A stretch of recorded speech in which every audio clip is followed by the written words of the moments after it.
Et on retrouve Frédéric Durand-Bazin pour répondre à toutes vos questions.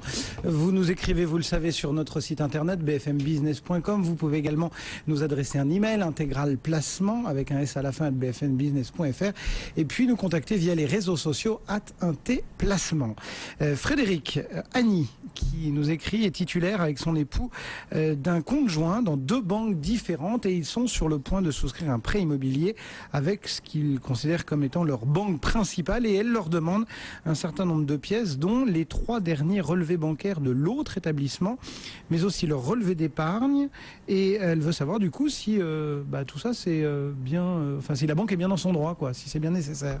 Alors, ce qu'il faut savoir, c'est que quand vous souscrivez un crédit, la banque a une obligation de vous fournir tous les renseignements adéquats et sa responsabilité peut être engagée si elle vous accorde un crédit alors que vous n'avez pas les capacités de le rembourser. Donc ça, c'est vraiment le point à savoir et c'est de ça que découlent en fait toutes les demandes de renseignements que va faire l'ensemble des banques. C'est faire le tour du patrimoine, des revenus. Elle doit vérifier que vous êtes solvable et que le prêt est adapté à vos capacités financières. Donc c'est pour ça qu'elle va regarder vos revenus, elle va interroger vos comptes pour regarder si effectivement vous n'avez pas des prélèvements, si vous n'avez pas déjà des crédits sur certains de vos comptes. C'est pour ça qu'elle va demander d'ailleurs le relevé de compte à d'autres banques, si vous avez d'autres comptes dans d'autres établissements, pour vérifier ces points-là, si vous n'êtes pas déjà engagé dans d'autres crédits, et surtout si vous n'avez pas des dépenses qui sont inconsidérées par rapport au montant que vous voulez emprunter.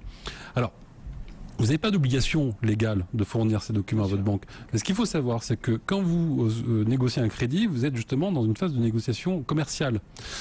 Alors, vous pouvez refuser de lui fournir ces documents. Et ce qu'il faut savoir, c'est que la banque en face, elle n'est pas obligée de vous accorder le crédit ou elle n'est pas obligée de vous accorder le meilleur taux. Donc après, c'est à vous de voir parce qu'effectivement, si vous ne voulez pas lui verser ces documents, ça peut paraître suspect. C'est une question de confiance mutuelle. Exactement. Donnant. Voilà, réponse pour Annie.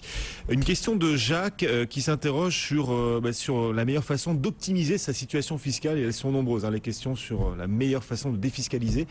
Il vous demande si pour optimiser sa situation, il doit faire des arbitrages sur son compte titre d'ici la fin de l'année.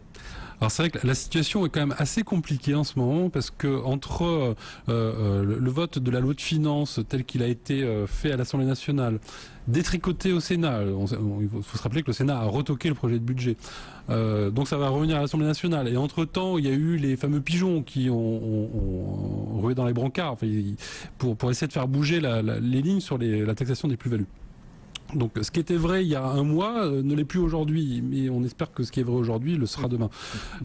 Donc bon, on va faire simple. Ce qu'il faut savoir, c'est que pour la taxation des plus-values, parce qu'on parle de ça en fait, dans le cadre des arbitrages dans un portefeuille, jusqu'à présent on était soumis à un prélèvement forfaitaire libératoire. Alors il était de 19% auquel il fallait ajouter 15,5% de prélèvements sociaux.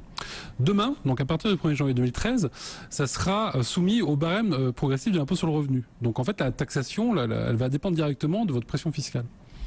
Et les pigeons, qu'est-ce qu'ils ont réussi à obtenir? C'est que, en fait, cette mesure, elle devait s'appliquer de manière rétroactive au 1er janvier 2012. Donc le gouvernement a accepté de décaler d'1 an. En contrepartie, il a fait passer le taux du prélèvement forfaitaire libératoire de 19 à 24. Voilà. Donc maintenant qu'on sait ces choses-là, il faut regarder sa propre situation. Si vous êtes dans une tranche du barème qui est à 41 ou 45%, eh bien, vous avez tout intérêt à faire vos arbitrages aujourd'hui, d'ici la fin de l'année. Ça sera moins taxé qu'à partir de l'an prochain. Quand bien même, vous avez le droit à un abattement pour durée de détention, on ne l'a pas indiqué, mais à partir de 2 ans de détention, à compter de l'an prochain, vous aurez 20% d'abattement sur la plus-value. Entre 2 et 4, vous aurez le droit à 30%, et au-delà de 6 ans, vous aurez le droit à 40%. Mais cet abattement ne va pas compenser la hausse de l'impôt si vous êtes à 41. Donc là, si vous êtes dans les tranches les plus hautes, vendez aujourd'hui, quitte à racheter ces mêmes titres, si vous croyez encore dans leur valorisation. En tout cas, vous aurez purgé une partie de la plus-value. C'est compliqué, parce que si vous êtes à 30 et que vous avez des titres que vous détenez depuis peu, non, vous avez encore intérêt à les vendre aujourd'hui, vous serez taxé à 24. Par contre, si vous les détenez depuis plus de 2 ans, vous avez droit au premier abattement à 20%, et là, vous avez intérêt à attendre 2013. Et si vous êtes taxé à 14 ou moins, là, vous avez tout intérêt à attendre l'an prochain, la taxation, elle sera plus favorable. Alors ça, c'est pour savoir si vous avez des plus-values. Il peut se passer aussi que vous ayez des moins-values dans votre portefeuille. Oui. Alors, la moins-value, on a toujours tendance en fin d'année à vouloir les purger pour compenser les éventuelles plus-values. Donc on peut effectivement faire des vendus achetés sur les titres en moins-value. Si vous pensez que les titres vont rebondir, vous rachetez ces mêmes titres.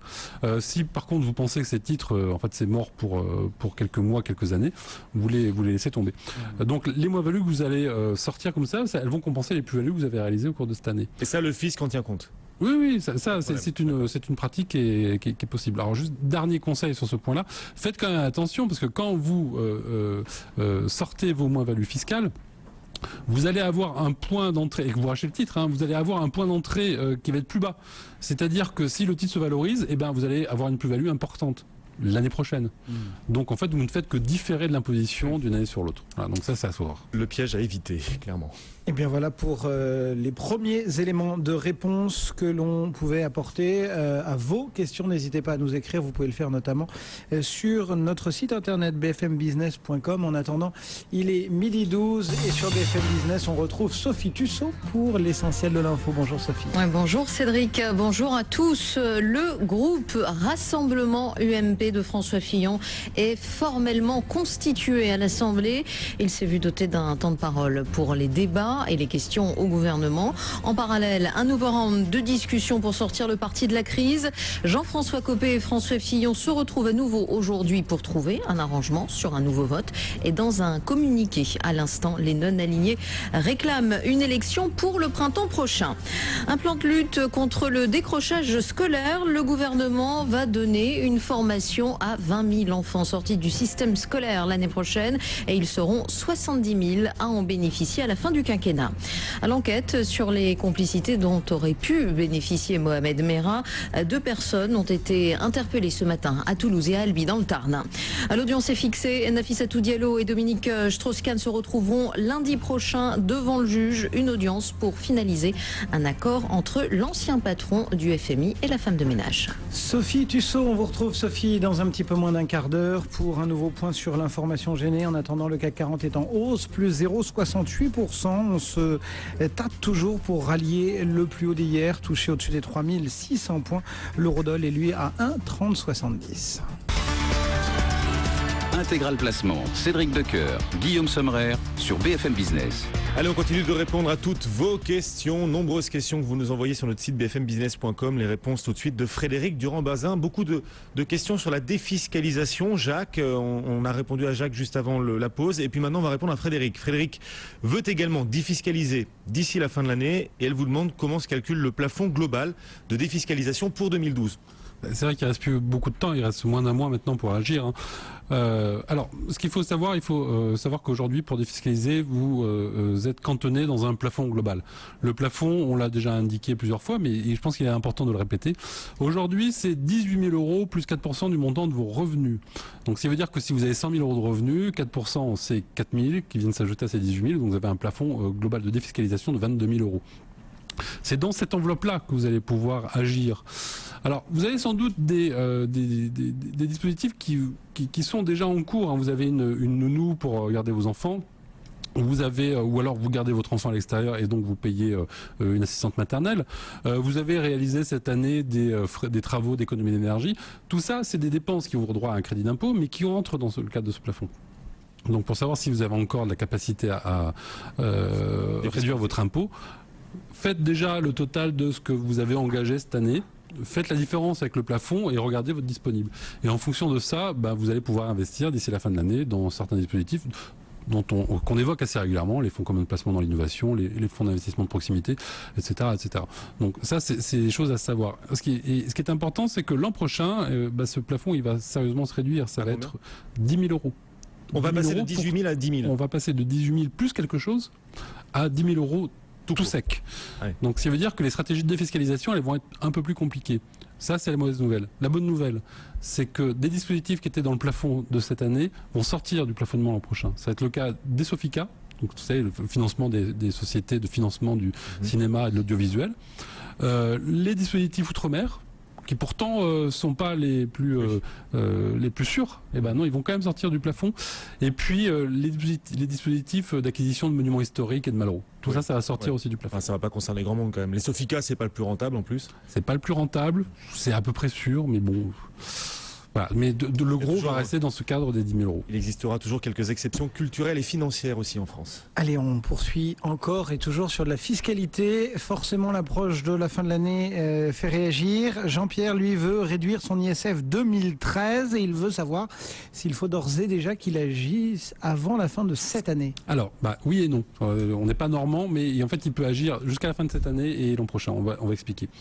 L'ISF, il est calculé sur le montant du patrimoine au 1er janvier. Donc, pour réduire le montant de son ISF, et donc réduire sa base, il faut agir avant le 1er janvier. Donc, jusqu'au 31 décembre, qu'est-ce que peut faire Jean-Pierre ? Il peut faire des donations. Il peut donner, s'il a la disponibilité, il peut donner à ses enfants, à ses petits-enfants, commencer à préparer la transmission de son patrimoine. Donner de la nue propriété d'immobilier ou des choses comme ça. Il peut, surtout, s'il a des enfants majeurs qui ont des besoins ponctuels, il peut faire une donation temporaire d'usufruit. C'est-à-dire qu'il va donner pendant 5 ou 10 ans à son enfant étudiant la jouissance d'un bien locatif, par exemple. Ça lui permettra à l'enfant de se loger ou de percevoir les fruits de la location. Le bien sort pendant cette période-là du patrimoine taxable. Donc ça, c'est tout ce qu'il peut faire d'ici la fin de l'année. Mais il aura encore une deuxième chance jusqu'au 1er juin prochain. C'est de réduire le montant de l'ISF lui-même en investissant soit dans des dispositifs de défiscalisation comme les FIP et les FCPI ISF, bon, on y revient mais il marche aussi pour l'ISF, en faisant des dons à certaines œuvres, donc en faisant part de philanthropie. Là, il pourra réduire le montant de son impôt. Donc il peut agir jusqu'au 31 décembre et il pourra Sur agir... le patrimoine ou sur l'effacement de l'impôt Voilà, une fois exactement. validé. Oui, jusqu'au 1er juin prochain. Voilà, réponse pour Jean-Pierre. On va quitter la défiscalisation et on va parler à nouveau d'immobilier. Tiens, Valérie, qui nous écrit de Saumur. Valérie possède un logement qu'elle ne loue pas depuis 18 mois. Elle souhaite savoir si elle risque d'être redevable de la taxe pour logement vacant. 18